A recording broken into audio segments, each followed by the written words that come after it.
Ake ngiphinde futhi ngicacisele kahle le ndaba yesidwaba. Isidwaba kahle kahle sakhelwe owesifazane oseganile ongunkosikazi.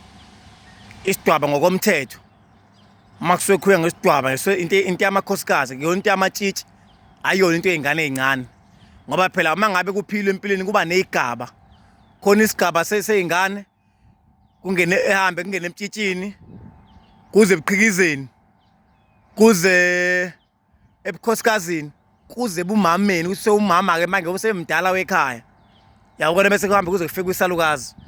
So ke isidwaba ngokomthetho uma ngabe ukuthi umuntu kade eyistromisi eyomisa leyo ngane leyo kade imemile emcimbini othile mhlawumbe ibiyemula leyo ngane, ngokomthetho lowo muzi kufanele mangabe ukuthi ingane seyikhunqula idwaba ame sebeqedile umcimbi kubulawa imbuzi kugezwe izingane zikhumule idwaba zigeze ngenyongo nomswani wokukhunyuliswa idwaba ngoba zona azikakabi wona amakhosikazi bezigqoke ngoba zimise leyo ntokazi leyo ebisina noma ibiyemula ngoba nawo kade iyenzelwa ini ibonga ukuthi iphathe kahle azafika lapho emele ifike khona.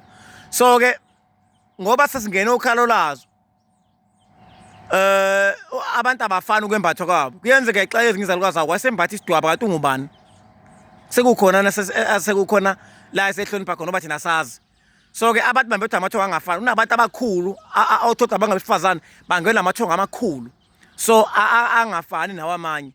Ngakho ke lo muntu uzofaka isidwaba ngathi itakhe mesiyaxoveka iyaphela ibe nenkinga kanti dalo ukuthi ingane ayifaka isidwaba yangagezwa ngembuzi kwamangala abantu abayembethe ukuthi nimgqokisa kanjani lo muntu obakafaziswe indawo uthola ukuthi ingane ayisawuthola umuntu intombi noma inesigcwaco noma injani kanti yamisa omunye umuntu yangagezwa ihlambuluka ibe clean ngoba isidwaba sigqokwa hayi siyangcolisa sigqokwa umakoti. Ungambangeleli ipoint ukuthi ngithi mina yahlambuluka ya clean cha sigqokwa umakoti osekulungela ukuthi unkosikazi noma sezoshada.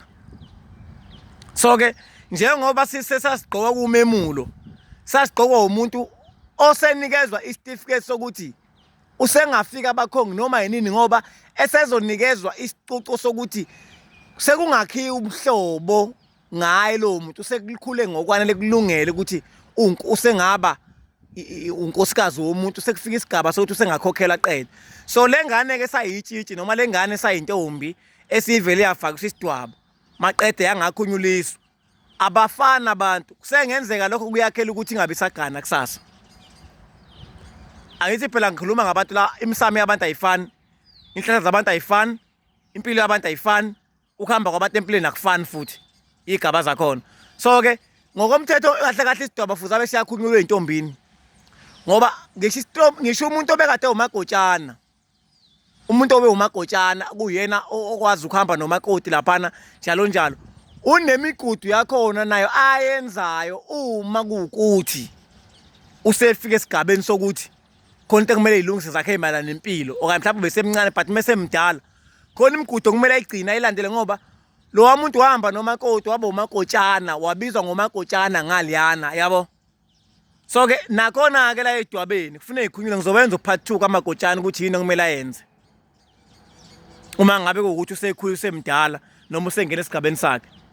So ke lento yidwaba iyalimaza izingane ezinye zazo hayi zonke kahle kahle zifuna ukukhunyula idwaba ngembuzi ezoba ngani sikhumula izingane nganayo imbuzi ngoba beyingawona amakhosikazi bezisinisa udadewabo noma beyibambanise uwabo bulawa imbuzi lapha iyadliwa inamngozi zithatha ilokuzana idwaba amengayithatha umswani nenyongo ziyayigezela nje intombi kahle kamnandi akubi nankinga ayikho into mhlawumbe isikhwakhwala legeza kodwa zigeza ukuthi ziqoke into kahle kahle vele eyayilidela ukuthi igqokwa amakhosikazi kahle kahle isidwaba phela kusole sentombi cha ingawe ukubona ukuthi intombi ishaluza ngesidwaba uyahamba ngesidwaba ngisho ngamisa kanjalo intombi mthiwa inconywa kangana ngomntombi cha ngeke isidwaba isidwaba sigqokwa amakhosikazi abantu esebengene esibongweni esithile okanye abantu esebefazisiwe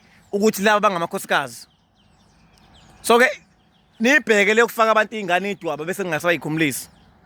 Iba inkinga empilweni zazo ngoba hayi zonke azifani izingane ezimbethu ziyashiyashiyana ekhaya. Ngiyazibongela ngethuba ingane zakwethu.